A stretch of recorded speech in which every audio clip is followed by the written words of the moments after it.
evening, everyone. It's Monday. Came around again that Monday, didn't it? Like it or not.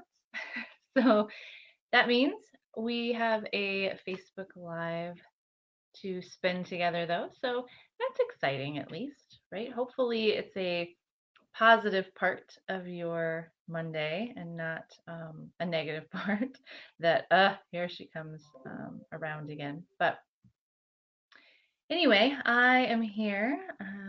Hopefully, a few of you are out there, wherever you are in the world, with um, something to drink, starting to unwind from the day, getting ready for your Tuesday. I have my yoga pants and coffee cup, and I have this honey lavender tea going on in here. It's pretty nice. It's technically a stress relief blend. I'm not really that stressed, but I really like honey and I really like lavender, so it's great. And maybe I'll be even more relaxed when I'm done since I'm not super stressed. But I wanted to talk about something super important today, and it's the best and final pose of all yoga classes. I have heard there are some classes that don't do Shavasana, and those aren't real classes. You can't, yoga doesn't count unless you get to Shavasana in my book, anyway. So even my sculpt class, I tell people who are thinking about trying sculpt is that don't worry, you still get to Shavasana at the end because it's really the reward. And some classes will call it corpse pose instead of the Sanskrit name. It's the same thing, right? It's at the very end when you are fully lying down on the mat. Unless your back gives you trouble, you can plant your feet and let your knees fall together. But it's there at the end when we can really let all of practice just sink in and the body can be heavy and relaxed and you can feel that breath and the mind can clear. And so that's really the best and final pose. And there's a reason that they sell shirts that say I'm just here for the shavasana. It's because it is really the best pose of them all. And so Shavasana, most people, 8 out of 10, really love Shavasana. But that is not to say that it's easy for everybody. And it's not to say that everybody loves it or everybody feels confident in it. I suspect there are some people that wonder when they're laying there in Shavasana if they're doing it correctly. Am I doing this right? And that kind of disrupts their time in the pose. So I thought we should talk about it a little bit, like what the point of Shavasana is, as well as my thoughts around it. And I'm also going to put on the screen here for you a little link you can go to that will give you a free guided Shavasana that I've recorded so that you can practice your Shavasana at home. I think the worst part of yoga is when it's over and you have to get up and you have to go home. And it's like, oh, I just got in this really nice space and now I have to get up and drive somewhere and go home and ruin it. So I recorded a guided Shavasana, a script that I wrote that you can use so you can find your Shavasana pose at home or even in bed and use it whenever you want. It's a downloadable file, so you can put it on your phone and cue it up as often as you want. And keep in mind, too, that practicing Shavasana is a yoga practice.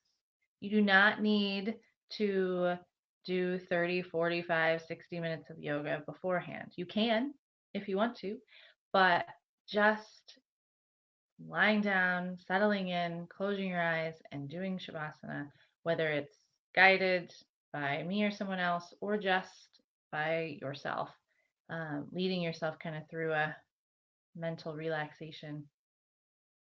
That's a practice. And it can be a really beneficial solo practice. So I hope that you will check that out and download that file. And I hope it's useful. I hope that it does give you some practice because it's not an easy pose for everybody.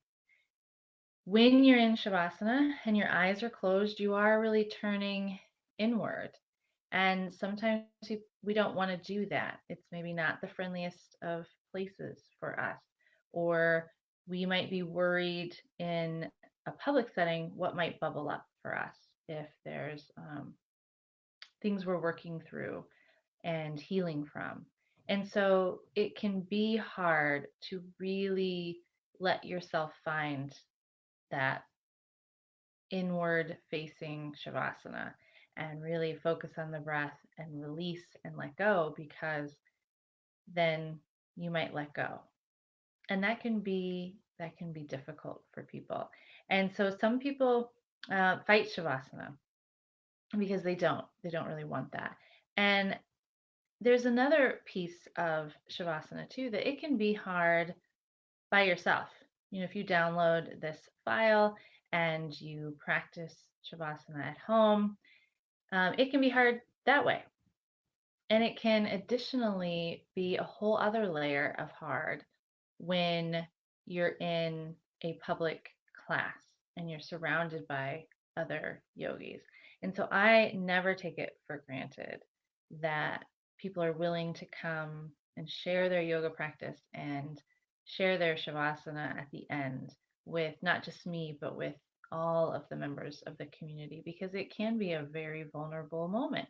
And I think that's what some people overlook with yoga, is the vulnerability that we all bring to the studio and share with one another. And so it's also one of the most beautiful parts of leading yoga, is being there with everybody's energy.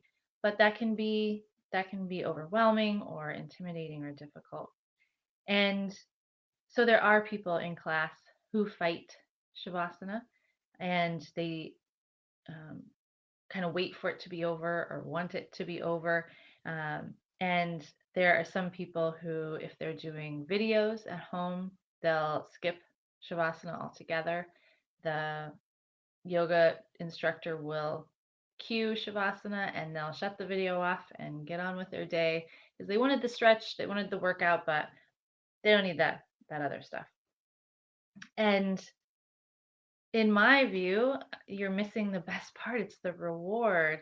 It's the time that, even if it's not happy or the friendliest place, you still get to tune into yourself.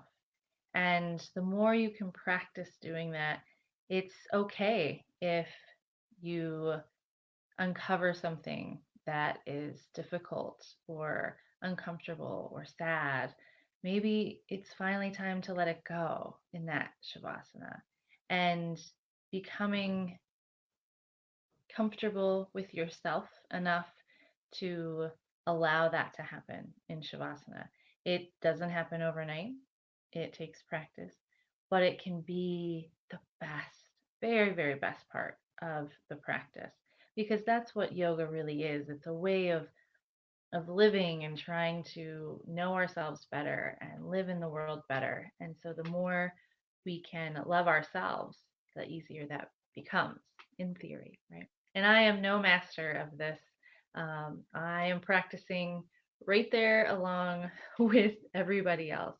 And it's an honor to be able to practice with you all and to guide your Shavasana and hopefully help you um, make some of this progress and enjoy the Shavasana and find that place at the end of practice where the body is heavy and the body's relaxed and the breath is slow and low and the mind clears, and whatever comes forward is meant for you to see or feel.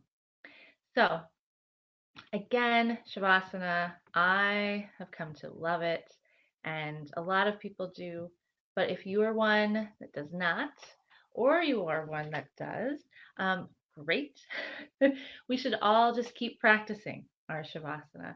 And hopefully, you like the guided Shavasana experience and that you can put it on your phone and cue it up whenever you need, and unwind, check in with yourself, and enjoy the practice. So I will see you next week, and I hope you enjoy your evening. Here's to a great week and to lots of Shavasana. Thanks, everybody. Namaste.